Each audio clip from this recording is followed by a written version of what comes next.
भजन संहिता अध्याय 10। भजन संहिता अध्याय 10।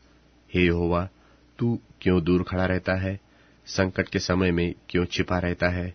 दुष्टों के अहंकार के कारण दीन मनुष्य खदेड़े जाते हैं।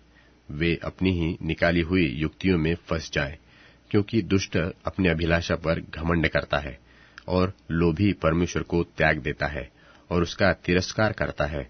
दुष्ट अपने अभिमान के कारण कहता है कि वह लेखा नहीं लेने का।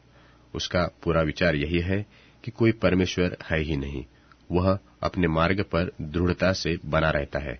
तेरे न्याय के विचार ऐसे ऊंचे पर होते हैं कि उसकी दृष्टि वहां तक नहीं पहुंचती। जितने उसके विरोधी है उन पर वह फुंकारता है।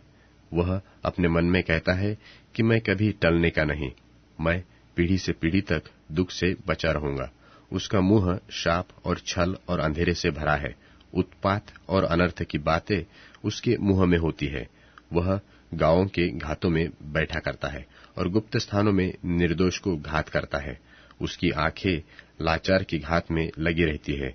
जैसा सिंह अपनी झाड़ी में, वैसा ही वह भी छिपकर घात में बैठा करता है। वह दिन को पकड़ने के लिए घात लगाया रहता है। वह दिन को अपने जाल में फंसाकर घसीट लाता है, तब उसे पकड़ लेता है।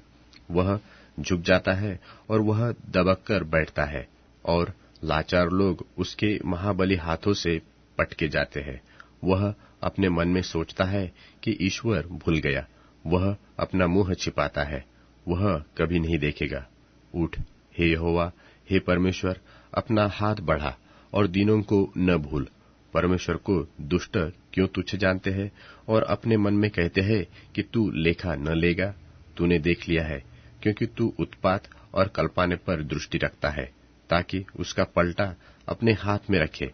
लाचार अपने को तेरे हाथ में सौंपते हैं। अनाथों का तू ही सहायक रहा है। दुष्ट की भुजा को तोड़ डाल और दुर्जन की दुष्टता को ढूंढ ढूंढ कर निकाल, जब तक कि सब उनमें से दूर न हो जाए। यहोवा अनंत काल के लिए महाराजा है। उसके देश में से अन्य जाति के लोग नाश हो गए हैं। हे यहोवा, तूने नम्र लोगों की अभिलाषा सुनी है। तू उनका मन तैयार करेगा। तू कान लगाकर सुनेगा कि अनाथ और पीसे हुए का न्याय करे, ताकि मनुष्य जो मिट्टी से बना है फिर भय दिखाने न पाए।